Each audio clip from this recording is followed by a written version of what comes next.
এতিয়া আমি অসমৰ লেটিটিউড আৰু লংগিটিউডটো চাই লওঁ আহোঁ। অসম এপ্ৰক্স 24 ডিগ্ৰীৰ পৰা 28 ডিগ্ৰী নৰ্থ লেটিটিউডত লাই কৰে আৰু লংগিটিউড এপ্ৰক্সিমেটলি 89ৰ পৰা 96 ডিগ্ৰীৰ ভিতৰত ই লাই কৰে।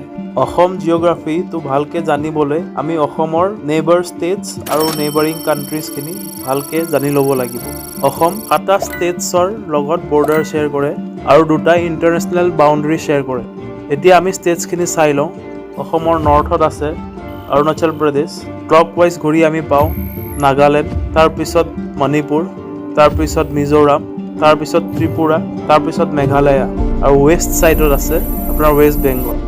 অসমে 2খন কাণ্ট্ৰিৰ লগত বৰ্ডাৰ শ্বেয়াৰ কৰে। প্ৰথমটো হৈছে বাংলাদেশ আৰু নৰ্থৰ ফালে আছে ভূটান। আপোনালোকে জানেনে পৃথিৱীৰ 0 ডিগ্ৰী লেটিটিউডেদি এটা ইমেজিনেৰী লাইন পাছ কৰে যাক ইকুৱেটৰ বুলি কোৱা হয়। ঠিক তেনেদৰে 23½ ডিগ্ৰী নৰ্থত ট্ৰপিক অফ কেঞ্চাৰ আৰু 23½ ডিগ্ৰী চাউথত ট্ৰপিক অফ কেপ্ৰিকৰ্ণ পাছ কৰে। আপোনালোকে জানেনে ট্ৰপিক অফ কেঞ্চাৰ ভাৰতৰ কোনকেইখন ষ্টেটেদি পাছ কৰে? যদি আপোনালোকে জানে কমেণ্ট কৰিবচোন কোনকেইখন state. Tropic of cancer north ইষ্টৰ ত্ৰিপুৰা আৰু মিজোৰামেদি পাছ হয়। ইণ্ডিয়াৰ ইষ্টাৰ্ণ মোষ্ট পইণ্টটো অৰুণাচলত আছে আৰু ৱেষ্টাৰ্ণ মোষ্ট পাৰ্টটো হৈছে গুৱাহাটী যোনটো গুজৰাটত আছে। ইণ্ডিয়াৰ নৰ্দাৰ্ণ মোষ্ট পাৰ্টটো আপোনালোকে সবেই জানে চাগে ইন্দিৰা কোল বুলি কোৱা হয় আৰু চাউদাৰ্ণ মোষ্টটো হৈছে ইন্দিৰা পইণ্ট যোনটো আন্দামান নিকোবাৰৰ ওচৰত আছে। আপোনালোকক অলপ আগতে কোৱাৰ দৰে অসমে 2খন কাণ্ট্ৰিৰ লগত বৰ্ডাৰ শ্বেয়াৰ কৰে। আমাৰ কোনকেইখন জিলাই এই ইণ্টাৰনেশ্যনেল বৰ্ডাৰটো শ্বেয়াৰ কৰে চাই লওঁ আহক। ভূটানৰ লগত বাউণ্ডেৰী শ্বেয়াৰ কৰা ডিষ্ট্ৰিক্টছকেইখন হৈছে ওদালগুৰি, চিৰাং, কোকৰাঝাৰ, বাক্সাৰ আৰু তামুলপুৰ। আৰু বাংলাদেশৰ লগত বৰ্ডাৰ শ্বেয়াৰ কৰা ডিষ্ট্ৰিক্টছকেইখন হৈছে ধুবুৰী, চাউথ চালমাৰামান কাছাৰ আৰু ব্ৰহ্মপুত্ৰ নদী আংশিক গ্লেছিয়াৰৰ পৰা উৎপন্ন হয়। ই টিবেট ৰিজনত ইয়াৰলুং চাম্পো নামেৰে পৰিচিত। ই ইষ্টৰ ফালে বৈ গৈ নামচা বৰুৱা পইণ্টত এটা ড্ৰেমেটিক চাউথ টাৰ্ণ লৈ ইণ্ডিয়াত প্ৰৱেশ কৰে।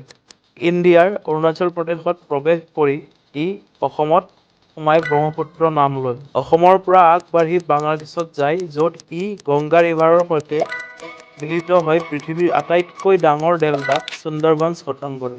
ব্ৰহ্মপুত্ৰ নদীৰ ওপৰত অসমৰ আটাইতকৈ দীঘল দলং কোনটো?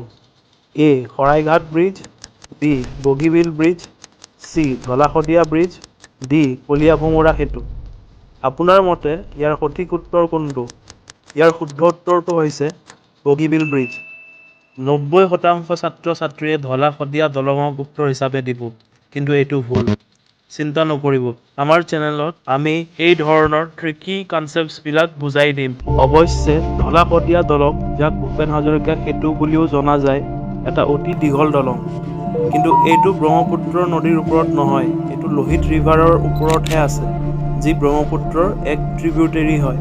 আনফালে বগীবিল ব্ৰিজ হৈছে ব্ৰহ্মপুত্ৰ নদীৰ ওপৰত থকা আটাইতকৈ দীঘল দলং, যি ডিব্ৰুগড় ডিষ্ট্ৰিক্ট আৰু ধেমাজি ডিষ্ট্ৰিক্ট কানেক্ট কৰে। এই পাৰ্থক্যৰ বাবে বগীবিল ব্ৰিজ সঠিক উত্তৰ।